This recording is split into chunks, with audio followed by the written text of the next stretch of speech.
Praise the Lord. கர்த்தருடைய பரிசுத்தம் மகிமைப்படுவதாக. 2 தீமோத்தேயு 2ஆம் அதிகாரம் 22வது வசனம். 2 Timothy chapter 2 verse 22.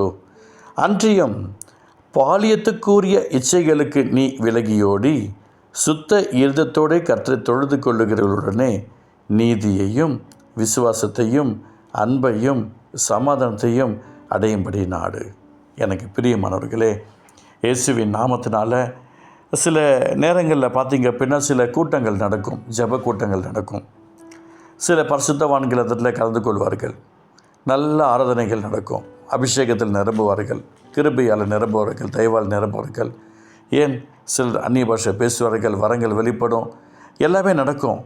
மறுபடியுமாக அவர்களுடைய வாழ்க்கையை சீரழிக்கிறதுன்னு வச்சுக்கோங்க. அந்த இருக்கிற கொஞ்சம் நாட்களில் நல்லா இருப்பாங்க, திருப்பி கொஞ்சம் நேரத்தில் அவங்களுடைய லைஃப் மாறுது அப்படின்னா ஏதோ ஒரு சம்திங் அவங்களுக்குள்ளே ஏற்பட்டு கொண்டு இருக்குதுன்ற அர்த்தம். அதுக்கு தான் அடிக்கடி ஆண்டோடைய சமூகத்தில் சரீரம் பலவீனமாக இருந்தாலும் என்னால் முடிந்த மட்டும் அவருடைய சமூகத்தில் காத்திருக்கிற ஒரு கிருபையோடு கூட இருக்கிறேன். எனக்கு பிரியமானவர்களே, பாலியத்துக்குரிய இச்சைகளுக்கு நீ விலகியோடி. சிலர் ஆண்டவருக்காக வைராக்கியம் பாராட்டி நான் ஏசப்பாவோடு தான் இருப்பேன், எனக்கு இந்த உலகம் வேண்டாம், இந்த பாவம் வேண்டாம், இந்த சிந்தனை வேண்டாம், இந்த எண்ணங்கள் வேண்டாம், நான் கர்த்தருக்காக உண்மையாக உத்தமாக வாழ்வேன் என்று சொன்னாலும் அடுத்தது அவர்கள் செய்ய மாட்டேங்கிறார்கள். ஏன்னா சுத்த இருதயத்தோடு கர்த்தரை தொழுது கொள்ளுகளுடனே, அந்த விஷயம்தான் முக்கியமான ஒரு விஷயங்க. சுத்த இருதயத்தோடு கர்த்தரை தொழுது கொள்ள வேண்டும். அப்படிப்பட்ட நபர்கள் தான் இன்றைக்கி அவசியம் தேவை. ஆண்டவருடைய நாமத்தை மகிமைப்படுத்தும்படியாக அந்த சுத்த இருதயத்தோடு யாரெல்லாம் தொழுது கொள்கிறார்களோ அவர்களோட நம்ம சேரணும். பாலியத்துக்கு ஒரு இச்சை என்பது சாதாரண விஷயம் கிடையாது. அது வயசு வித்தியாசமாய் காட்டாது. சின்னவங்கலேருந்து பெரியவங்களை வரைக்கும் எப்படி வேண்டுமானாலும் டிஸ்டர்ப் பண்ணும். எனக்கு பிரியமான அன்பு சகோதரனே, சகோதரியே, இவைகளுக்கு நாம் விலக்கி இருக்க வேண்டுமானால் ஏதோ ஒன்றே நாம் நாட வேண்டும். ஏன்னா பாலியத்துக்கு ஒரு இச்சைகளுக்கு நீ விலகி ஓடணும்னு சொல்கிறார். சுத்த இருதயத்தோடே கர்த்தரை தொழுது கொள்ளுகளுடனே நீதி, விசுவாசம், அன்பு, சமாதானம் இவை நாளும் நமக்கு நாடணுமா? அல்ல சொல்ல மாட்டேங்கிறீங்களே.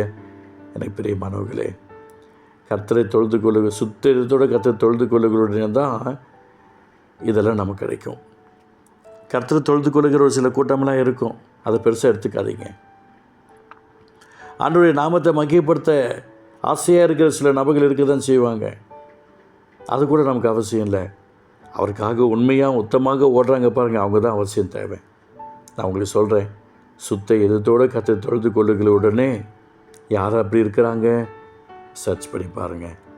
அவர்களோடு சேர்ந்து ஒருவேளை அவங்க நடக்கிற கூட்டங்களில் இல்லை அவங்க உங்களை தேடி வந்தாங்கன்னா, இல்லை உங்களுக்கு தெரிஞ்ச யாரோ ஒரு சிலர் இருக்காங்க அப்படின்னா அவங்களோடு கூட இணைந்து ஆண்டவருடைய நாமத்தை மகிமைப்படுத்த ஜெபிக்க ஆரம்பிங்க.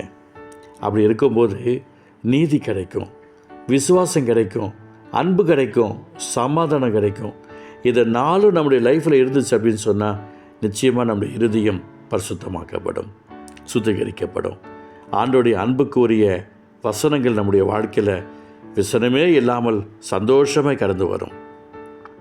இந்த பாவ சிந்தனைகள், எண்ணங்கள் நம்மை தொடாதபடிக்கு கர்த்தரை இரக்கம் செய்வார். எனக்கு பிரியமானவர்களே, நீதி என்பது பாவத்தை குறித்து, நியாயத்தை குறித்து, நீதியை குறித்து உலகத்தை கண்டித்து உணர்த்து வரான் பரிசுத்தாவியுடைய கண்ட்ரோல்.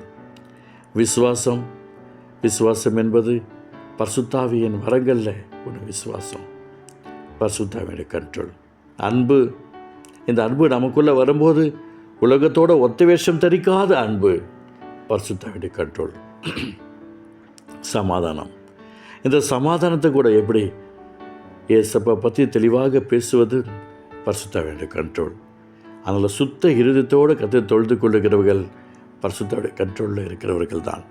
எனக்கு பிரியமானவர்களே, இந்த பரிசுத்தாவியுடைய கண்ட்ரோல் நம்முடைய ஆவி, ஆத்மா, சரீரம் கவர்ஃபுல்லாக இருந்துச்சு அப்படின்னு சொன்னால் நான் விசுவாசத்தோடு சொல்கிறேன், இந்த பாலியத்துக்கு ஒரு இச்சை நம்மை தொடாது. அன்பு தகப்பனே, இந்த ஜீவ வார்த்தையினால் எங்களை ஆசீர்வதிப்பதற்கு ஸ்தோத்திரம். கிருபை தாங்கட்டும், நன்மை செய்யும். இயேசு நல்ல பிதாவே, ஆமென், ஆமென்.